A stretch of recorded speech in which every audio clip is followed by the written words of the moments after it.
A very warm welcome to all of you. My name is Anchal Tyagi and this is my YouTube channel. Today I am basically providing you a revision session for Unit 1 of BPCC 10110, and it sounds like Introduction to Applied Social Psychology. Right? So let's move on with my session. I generally provide a very quite explanative session one, but today I am basically starting a series of this unit with revision oriented series. Right. So these would be based on revisions only. So it would end. The complete unit is here, no parts and nothing of that sort. You can completely have the content here, right? You can join my Telegram channel for notes and PDFs. ये जो आपकी जो slides आप देखने वाले हो, जो notes देखोगे, I would be posting them in the format of PDF on my Telegram channel. For updates and all the stuff, you can join in there. If you have any kind of doubt, please do post your doubt in the doubt form, mail, or comment section. Check the description box for any attached links or update. And that's all for it. And if you find this session, do like, subscribe, and share the channel. So let's get started with today's content. तो आज हमारा ना सिर्फ main 4 focus रहेंगे जो कि हैं definition, nature and scope of applied social psychology, then applied social psychology as a science. ठीक है, फिर हम देखेंगे applied social psychology and social policy, then level of analysis. Right, तो 4 अपने की पॉइंट्स रहेंगे. And one thing I want to tell here is के इसमें इस यूनिट के अंदर आपका ये वाला जो पोर्शन है ना, ये PYQ मतलब प्रीवियस क्वेश्चन पेपर्स में आ चुका है. सो it is important if you have this in your head very formally. Right, तो सबसे पहले हम समझेंगे कि सोशल साइकोलॉजी क्या होता है. ठीक है, सो सोशल साइकोलॉजी जो है, जहाँ पे आपके दो वर्ड मिक्स हो रहे हैं, एक तो है सोशल और एक है साइकोलॉजी. सी, साइकोलॉजी का मतलब होता है जब आप एक सिस्टमैटिक स्टडी करते हो एक ह्यूमन बिहेवियर की, या उसके एक्सपीरियंसेस की, या उसके बिलीफ्स की, इन सारी चीजों की जब आप स्टडी करते हो एक साइंटिफिक नेचर में, तो हम उसको साइकोलॉजी का नाम देते हैं. ठीक है, यहाँ पर हमारा है social psychology. So it is a systematic and scientific study of human behaviour. ठीक है, in a social setting, in a social setting.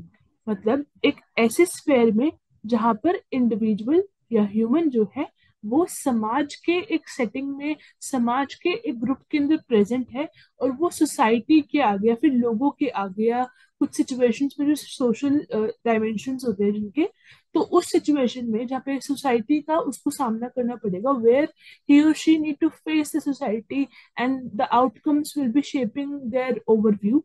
सो वहां पर उनका जो बिहेवियर होता है उसको हम स्टडी सोशल साइकोलॉजी के थ्रू करते हैं. Okay, behaviour is greatly influenced by social context. आपके आसपास अगर कोई एक इंडिविजुअल होगा, तो वो आपके बिहेवियर को बहुत हद तक इन्फ्लुएंस करेगा, इन द रिस्पेक्ट कि आपका जो बिहेवियर होगा वो सोशल फैक्टर्स की वजह से मैनिपुलेट हो जाता है. ठीक है, सो अब हम देखेंगे definition, nature and scope of applied social psychology. हमने अभी देखा सोशल साइकोलॉजी क्या होता है, अब हम देखेंगे अप्लाइड सोशल साइकोलॉजी क्या होता है. राइट, सो जब हम सोशल साइकोलॉजी के प्रिंसिपल्स को, मेन कॉन्सेप्ट्स को, मेन थ्योरीज को हम डे टू डे लाइफ में अप्लाई करने लग जाते हैं, तो हम बेसिकली अप्लाइड सोशल साइकोलॉजी की तरफ जा रहे हैं. और हम देखते हैं कि अप्लाइड सोशल साइकोलॉजी बहुत सारे फील्ड्स में आपको देखने को मिलेगा. ठीक है, सो it basically helps to comprehend how one relates, thinks, feels and influences each other.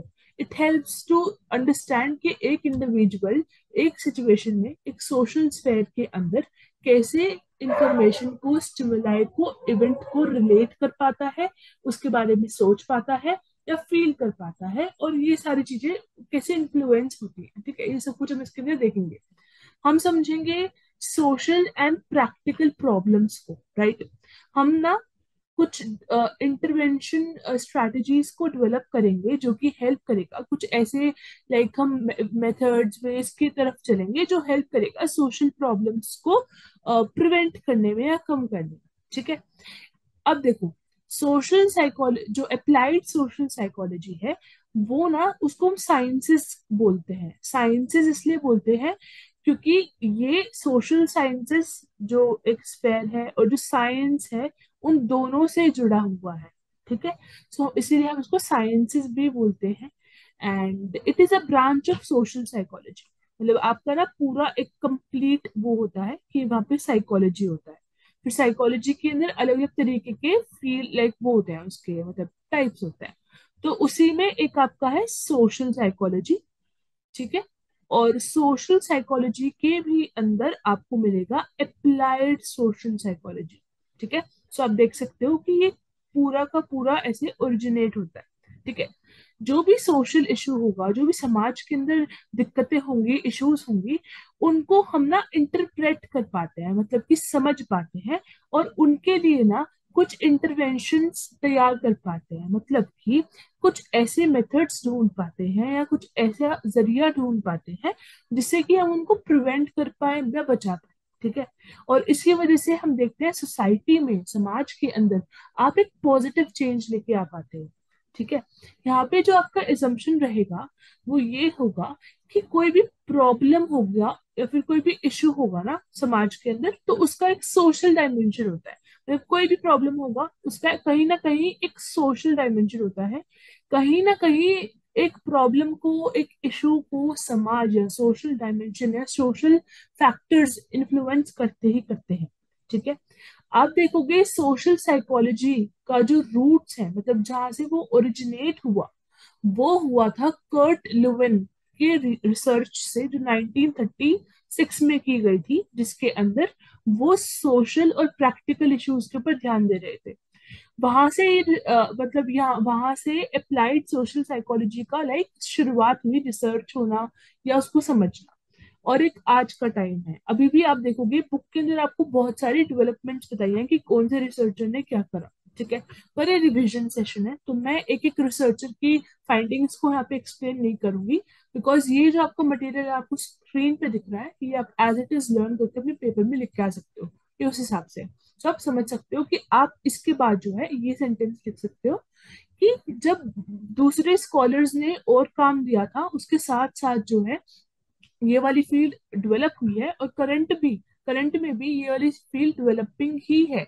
ठीक है, it is basically evolving with time. ठीक है, चेंजेस आते रहेंगे, आप ये लिख सकते हैं। ठीक है, फिर हम देखते हैं कि अप्लाइड सोशल साइकोलॉजी ना साइंस भी माना जाता है, जैसे मैंने बताया था।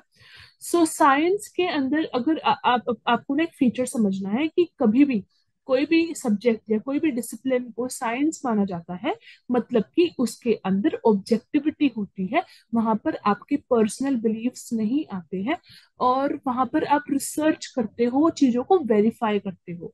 सो अप्लाइड सोशल साइकोलॉजी को एक साइंस का पार्ट माना जाता है, क्योंकि साइकोलॉजी अपने आप में एक साइंस का फील्ड है। ठीक है, it is said to be based on humanism. ये भी कहा जाता है कि अप्लाइड सोशल साइकोलॉजी जो है वो ह्यूमैनिज्म के ऊपर बेस्ड है। ह्यूमैनिज्म क्या होता है? ह्यूमैनिज्म बेसिकली एक सिस्टम होता है जहां पर आप जो है प्राइम इम्पोर्टेंस, सबसे ज्यादा मुख्य इम्पोर्टेंस जो है ह्यूमंस को देते हैं, लोगों को देते हैं। ठीक है, वहां पर आपके लिए ह्यूमंस इंपॉर्टेंट है, ना कि कोई और सुपर नेचुरल मैटर्स या कोई और भी डिवाइन पावर। आपके लिए ह्यूमन अपना फोकस है और आप उसी के आसपास अपनी सारी एक्टिविटीज करते हो। ठीक है, यहाँ पे जब हम बात करते हैं कि अगर हम मान लेते हैं कि अप्लाइड सोशल साइकोलॉजी ह्यूमैनिज्म के ऊपर बेस्ड है, ह्यूमन सेंट्रिक है, तो हम इसको जो है एक फील्ड का नाम दे देते हैं जो है ह्यूमनिस्टिक सोशल साइकोलॉजी। ठीक है, तो ये एक और सब फील्ड निकल के आ जाएगा। यहाँ पर आप देखते हो कि there is a contribution of interpersonal relationships in overall development and potential realisation of individual. आप देखते हो जब आपका और एक सेकंड पर्सन का या थर्ड पर्सन का या आपका आपकी फैमिली के साथ, मतलब आपके जो रिलेशंस होते हैं अमंग, लाइक आपका और कोई भी पर्सन का जब रिलेशंस होते हैं, तो वो आपकी ओवरऑल डेवलपमेंट को इन्फ्लुएंस करता है और एक तरीके से आपको रियलाइज करवाता है कि आपका पोटेंशियल कितना है. समझ आए? Because you will be giving your next as steps, or you would be like motivated by them, or you would be exploring someone, some things, certain situations like in a new context, right? So आप देखते हो कि जब हम बात करते हैं applied social psychology की ह्यूमैनिज्म के सेंस में, सो इट हेल्प्स के हम जो है इक्वल ट्रीटमेंट दे पाए लोगों को, राइट? हम ये कर पाए कि सब जो है प्रॉपर लाइक इन्वॉल्वमेंट हो, सबकी एक साथ हो. People basically participate in helping each other in a societal activities and all this stuff, right? अब हम देखेंगे कि अप्लाइड साइकोलॉजी जो होती है या फिर अप्लाइड सोशल साइकोलॉजी जो हमारा मेन फोकस है, वो उसके लिए हम जो इंटरवेंशंस ढूंढते हैं उसके लिए हमें थ्योरीज की जरूरत पड़ती है, राइट? हमें कुछ स्पेसिफिक वर्क चाहिए होता है जिसके बेसिस पे हम जो है अपनी स्टडीज को कंडक्ट करते हैं, ठीक है? तो ये जो थ्योरीज होती हैं उनका ना कुछ 4 मेन कंपोनेंट होते हैं जो आपको इन थ्योरीज में चाहिए.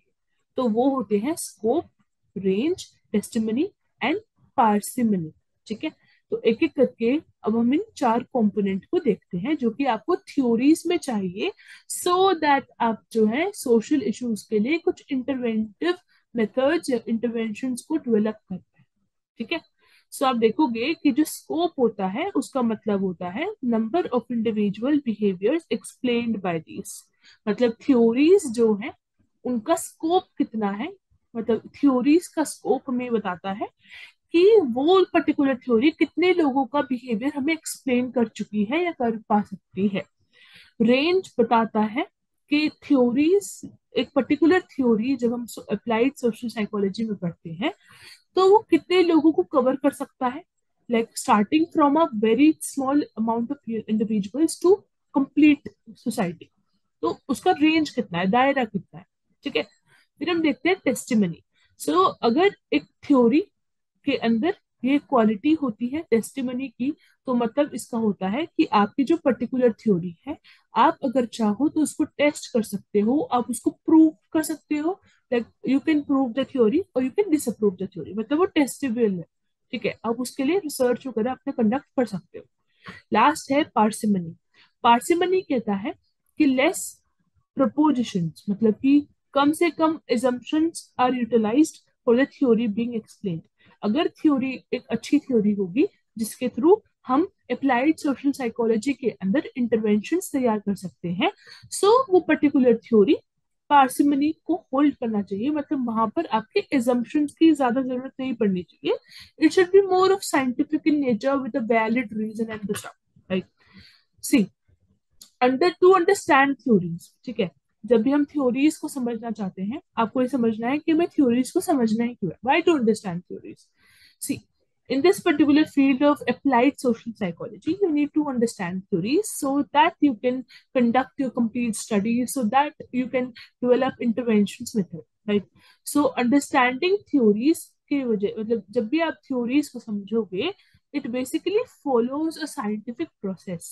मतलब आप जब भी एक थ्योरी को समझोगे अपने इंटरवेंशंस के लिए या किसी भी सोशल इशू के लिए, तो वहां पर आपको साइंटिफिक प्रोसेस को फॉलो करना पड़ता है जिसके अंदर आप ऑब्जर्व करते हो, थ्योरीज बनाते हो, ठीक है? स्पेसिफिक हाइपोथेसिस वगैरह, मतलब सारा पूरा का पूरा प्रोसीजर आपको यूज करना पड़ता है, ठीक है?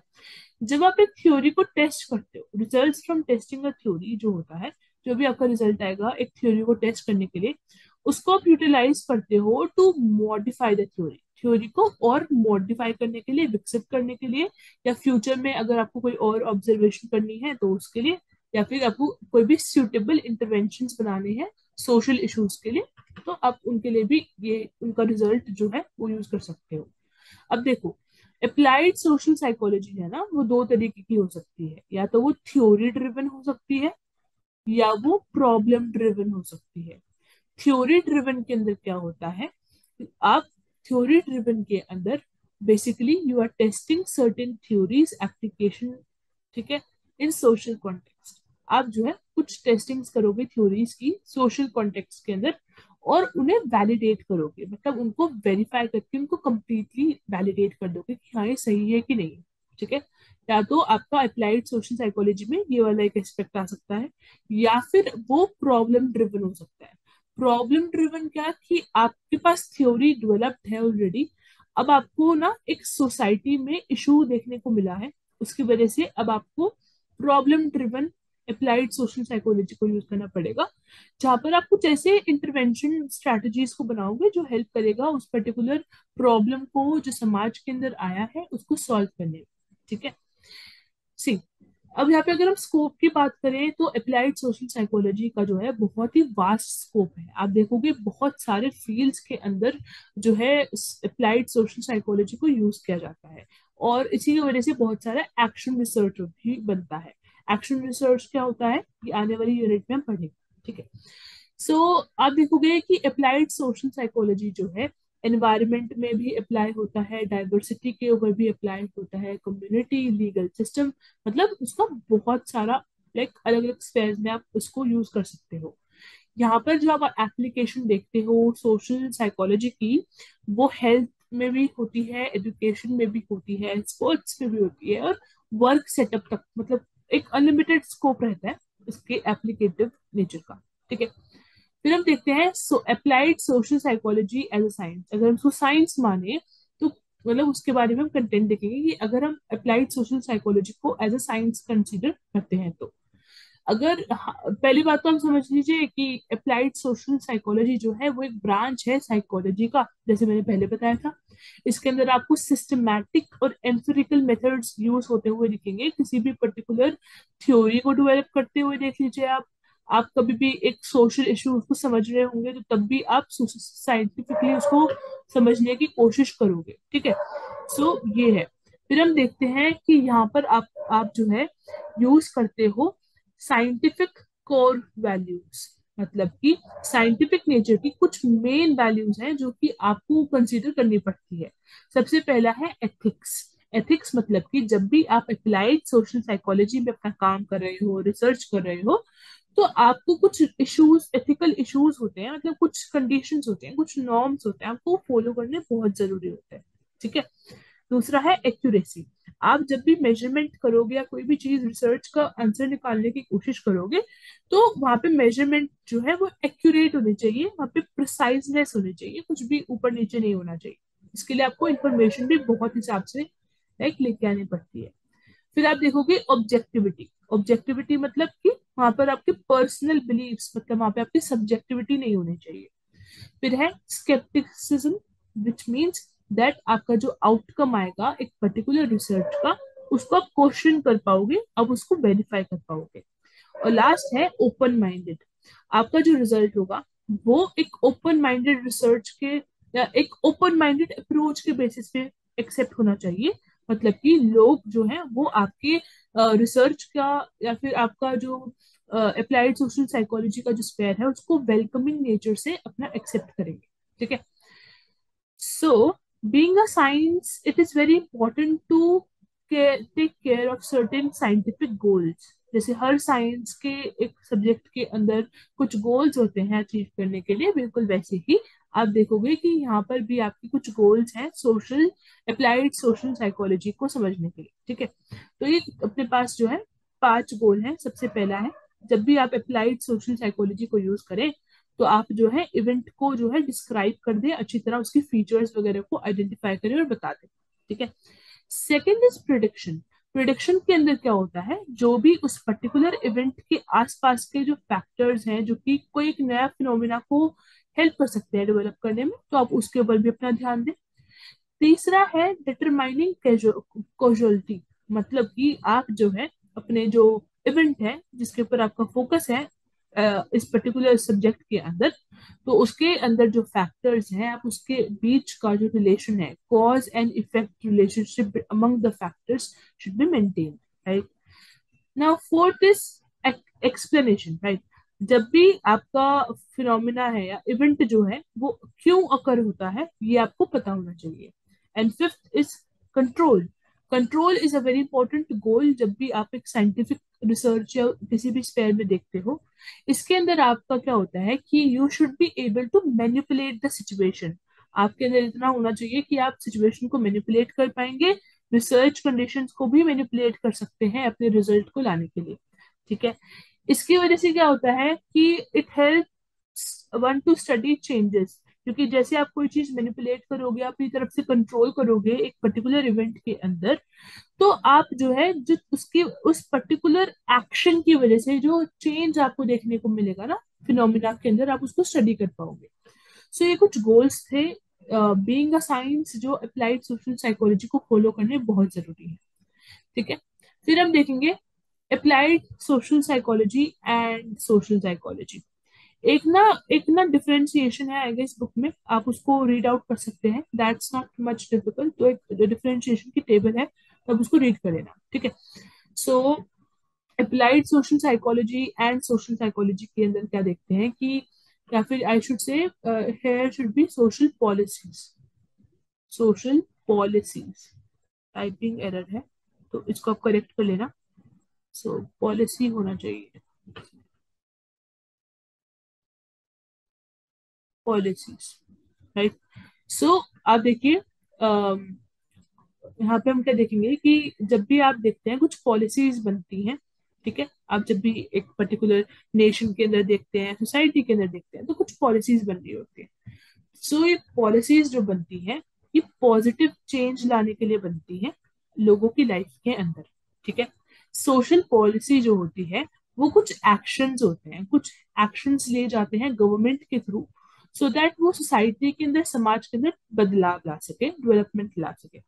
इसकी वजह से लोगों की वेलबींग भी सुधरती है। ठीक है।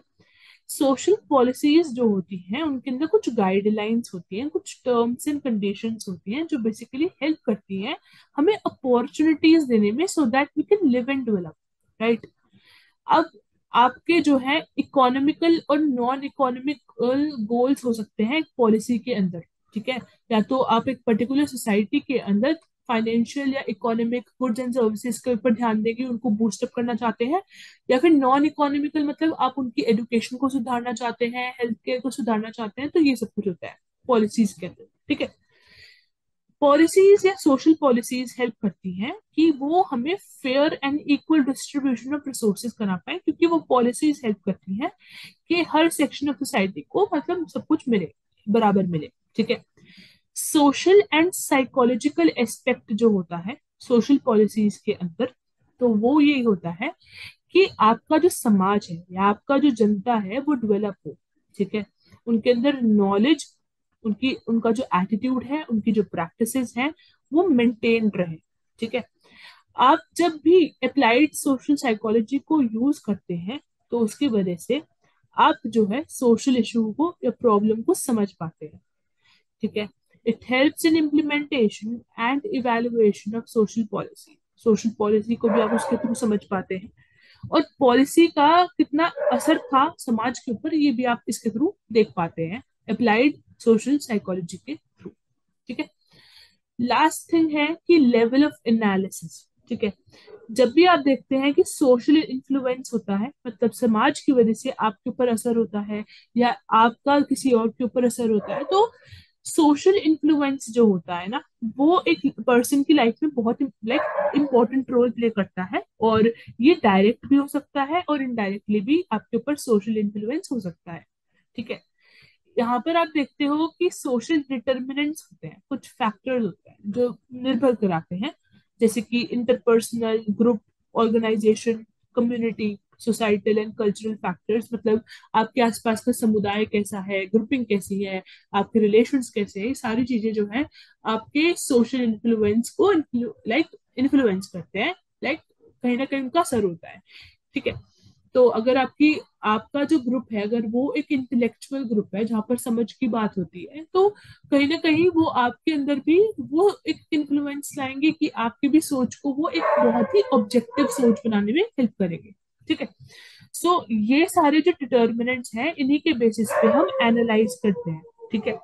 ये सारी जो लेवल्स आपने देखी ये are quite important plays a quite important role. ठीक है, I'm really sorry for the background noise if you're getting anything.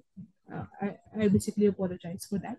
So yeah, ये जो लेवल्स आपने देखी हैं, these can interact with oneself and influence individuals behavior. ठीक है, यहाँ पर आप ग्रुप को देख लीजिए, ऑर्गेनाइजेशन को देख लीजिए, बेसिकली छोटे से छोटे लेवल से स्टार्ट करें, इंटरपर्सनल से, फिर हम आगे जाएं ग्रुप पे, ग्रुप से ऑर्गेनाइजेशन पे, ऑर्गेनाइजेशन से कम्युनिटी पे। तो ये सारी जो लेवल्स आपकी देखने को मिल रही है ना, ये आपके बिहेवियर को इन्फ्लुएंस करते हैं। ठीक है, यहाँ पर जब हम बात करते हैं सोशल इन्फ्लुएंस की या फिर एनालाइज करने की, तो यहाँ पर आपके इंडिविजुअल डिफरेंसेस भी एक इम्पोर्टेंट रोल प्ले करते हैं। इंडिविजुअल डिफरेंसेस का मतलब होता है कि आपका हर एक इंडिविजुअल जो है वो अलग होता है, सबके अपने अलग एक्सपीरियंसेस होते हैं, उसकी वजह से भी आप देख सकते हो एक पर्टिकुलर इवेंट की वजह से आप बहुत ही जल्दी इन्फ्लुएंस हो जाओगे और आपका जो फ्रेंड होगा वो नहीं होगा, या आपकी सिस्टर होगी वो नहीं होगी।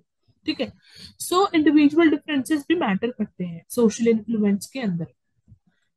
One should identify levels of analysis for suitable interventions. अब आपको कौन से लेवल पे एनालिसिस करना है, इंटरपर्सनल पे करना है कि ग्रुप पे करना है कि ऑर्गेनाइजेशन पे करना है कि कम्युनिटी पे करना है, तो कौन सा लेवल ऑफ एनालिसिस करना है ये आपको खुद से आइडेंटिफाई करना पड़ता है जब आप एक सोशल अप्लाइड सोशल साइकोलॉजी की रिसर्च के अंदर होते हैं। ठीक है, सो ये अपना था, अपना जो है आज का सारा पूरा procedure, and that's all for today. अगर आपको सेशन में समझ में आया हो, you can stay tuned for more and you can like, subscribe and share the channel. Thanks a lot guys, stay tuned, take care, bye bye.